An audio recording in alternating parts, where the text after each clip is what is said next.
Jetzt konzentriere ich mich erstmal auf den Sieg. Das hat sie gemacht. 06, Jelena Isinbayeva.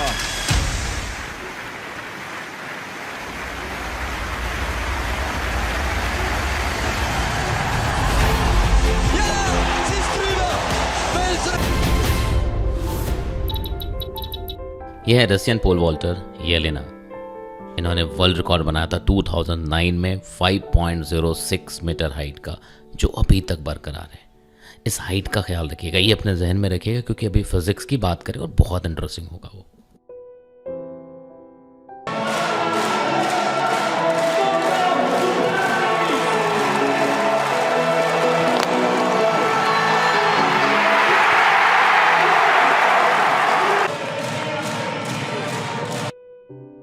ये थे Sweden के आर्मन, जिन्होंने 6.17 metre height का world record बनाया और इसको तोड़ते हुए तुरंत ही 6.18 मीटर का वर्ल्ड रिकॉर्ड बनाया, जो अभी तक वर्ल्ड रिकॉर्ड है।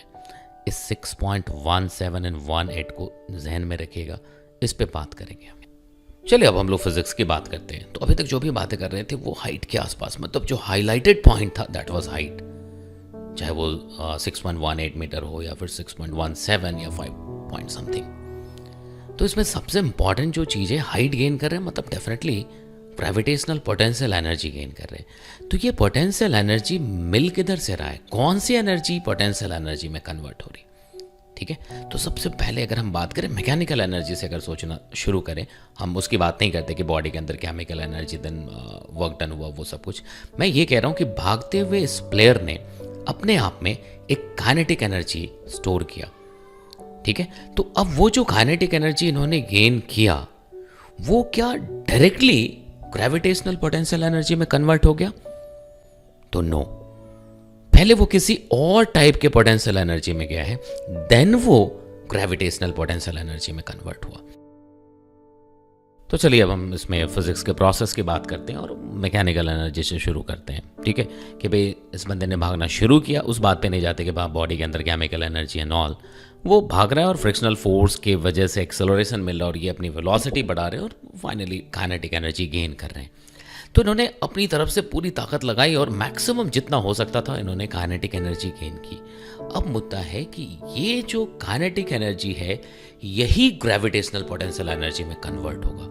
तो कैसे होगा, ठीक है। तो सबसे पहले आप देखोगे कि ये भाग करके आए और जैसे बिल्कुल उस एंड पे पहुंचते, जब पोल का एक एंड रुक जाता है, उसके बाद पोल बेंड होना शुरू होता है।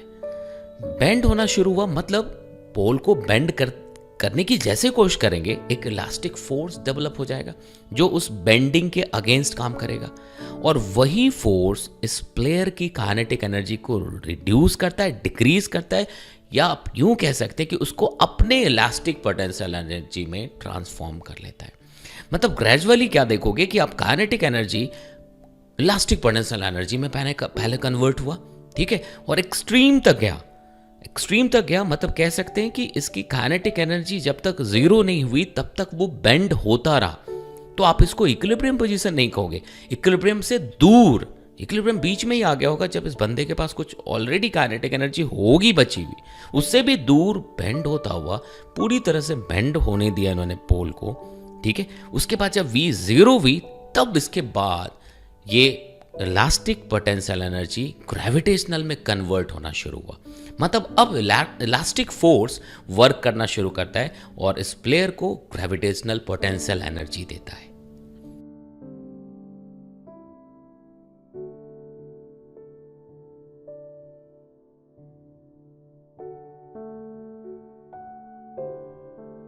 मतलब यूं कहें कि अगर बॉडी के सेंटर ऑफ मास की बात करें, इस प्लेयर के सेंटर ऑफ मास की बात करें, तो उस सेंटर ऑफ मास ने जो पोटेंशियल एनर्जी गेन की है वो डायरेक्टली काइनेटिक एनर्जी से कन्वर्ट हुआ है।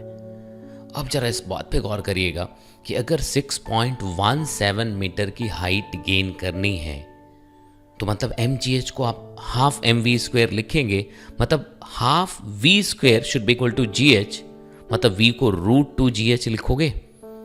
और अगर आप ऐसा करते हो तो जो 6.17 मीटर हाइट के लिए जो वेलोसिटी चाहिए, it would be around 10.99 metre per second. और अगर किलोमीटर पर आवर की बात करें तो ये अराउंड 40 किलोमीटर पर आवर है। तो आप समझ सकते हैं कितनी हाई स्पीड है। लेकिन यहाँ पे हमने एक चीज़ का ख्याल रखिएगा, बहुत ही वैसा सिचुएशन एज्यूम किया कि भाई टोटल काइनेटिक एनर्जी पूरी तरह से पोटेंशियल एनर्जी में कन्वर्ट हो गया, बट ऐसा नहीं है। टॉप मोस्ट हाइट पे थोड़ी सी वेलोसिटी तो चाहिए, थोड़ी सी काइनेटिक एनर्जी चाहिए ताकि ये उस बैरियर को क्रॉस कर पाए, ताकि वहीं पे ना गिर जाए। लेकिन उससे ज़्यादा फर्क नहीं आएगा, बहुत थोड़े से हाइट का फ़र्क आएगा। और एक और इंटरेस्टिंग पॉइंट है कि भाई जो प्लेयर भाग रहा है उसका सेंटर मास कहाँ पे था शुरू में, और वो डेफिनेटली उसकी हाइट पे डिपेंड करेगा। और जो फाइनली हाइट गेन करता है उसका सेंटर मास, वो उसकी वेलोसिटी पे डिपेंड करता है और बाकी टेक्निक्स पे कि किस तरह से वो पोल को यूज़ करता है और किस तरह से वो ऊपर जाना शुरू करता है। डेफिनेटली वो सारे पॉइंट्स होंगे, बट येस उसकी हाइट पे सेंटर मास का पोजीशन डिपेंड करेगा। जब वो इनिशियली भाग रहा होगा वो सारे पॉइंट्स भी काउंट करने वाले होंगे। दूसरा एक इंपॉर्टेंट पॉइंट, जब ये मैक्सिमम हाइट पे होगा, वैसे तो इस वीडियो में जो खिलाड़ी दिखा ये ठीक ठाक मार्जिन से ऊपर था उस बैरियर से, लेकिन ऐसा भी हो सकता है कि बॉडी का सेंटर मास बैरियर से थोड़ा नीचे ही रहे और बॉडी बैरियर को क्रॉस कर ले। इस टेक्निक के साथ वो अपने बॉडी को बेंड करेगा, क्योंकि आपको पता है कि सेंटर मास बॉडी के बाहर भी हो सकता है, डिपेंड करेगा वो स्ट्रक्चर पे और डिस्ट्रीब्यूशन ऑफ मास पे, ठीक है ना। तो देखो जब बेंड करेगा तो ऑब्वियसली सेंटर मास बाहर होगा, तो इस बॉडी के फर्स्ट हाफ का वेट सेकेंड हाफ से ज़्यादा होगा और उस हिसाब से आप देखोगे सेंटर मास किस तरह से, तो ये इसकी पॉसिबिलिटी है ना। तो यहाँ पे भी आप ज़रूर अपना दिमाग लगाइएगा, फिजिक्स के हिसाब से सोचिएगा। यहाँ पे मैंने वो 2 पॉइंट्स दिखाने की कोशिश की है। जो स्काई ब्लू कलर का वो पॉइंट है वो बैरियर की पोजीशन बता रहा है, और नीचे जो तुम्हारे पास रेड टाइप का जो पॉइंट है वो actually position of centre mass जैसा दिखाया जा रहा है, ठीक है। तो इस पॉइंट पे भी आप ज़रूर सोचिएगा, आने वाले वीडियोज़ में हम इस पर भी डिस्कशन करेंगे, ठीक है। और अगर आपको ये वीडियो पसंद आया हो तो शेयर लाइक ज़रूर करिएगा। कमेंट बॉक्स है आपके साथ, आप ज़रूर लिखिए जो भी मन में आता है, ठीक है। और अगर अभी तक आपने हमारे इस चैनल को सब्सक्राइब नहीं किया तो प्लीज़ सब्सक्राइब करके बेल आइकन दबा दीजिएगा, ठीक है। फिर मिलते हैं आपसे। हाय एवरीवन, तो एक इम्पॉर्टेंट इन्फॉर्मेशन भी है।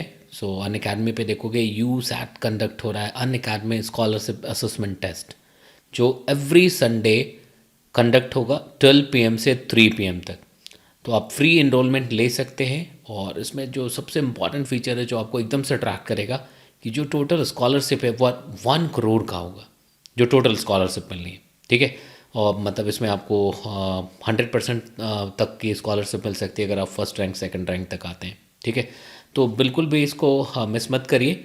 और मैं यहाँ पे आपको और भी इंफॉर्मेशंस दे रहा हूँ कि क्या क्या चीज़ें कैसी होनी है, ठीक है। और इसमें अगर आप देखेंगे तो अबाउट द टेस्ट की अगर हम बात करें तो सेपरेट टेस्ट होगा क्लास 10th और 11th के लिए।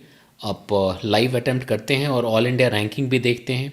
डिटेल्ड एनालिसिस मिल रही है, बिल्कुल डिटेल्ड एनालिसिस मिल रही है एकदम से एग्ज़ाम के तुरंत टेस्ट के बाद, ठीक है।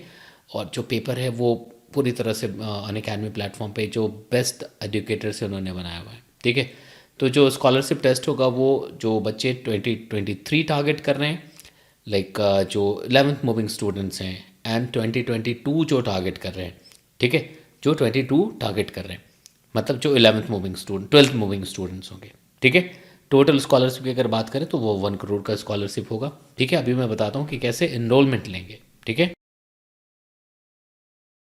इनरोलमेंट के लिए आपको लिंक दिया हुआ है नीचे डिस्क्रिप्शन बॉक्स में, आपको लिंक मिल जाएगा, ठीक है। और वहाँ पे अनलॉक कोड के नाम पे आप पंकज लाइव यूज़ कर लीजिए, ठीक है। ध्यान रखिएगा एवरी संडे को 12 PM से 3 PM तक है, कभी भी आपको मौका मिलता है निकाल करके आप लिख दीजिए। इंडियाज़ बिगेस्ट टेस्ट सीरीज़ है यूसेट, ठीक है जी। तो चलिए ऑल द वेरी बेस्ट, फिर आपसे मुलाकात होती है अब, ठीक है ना। ओके जी।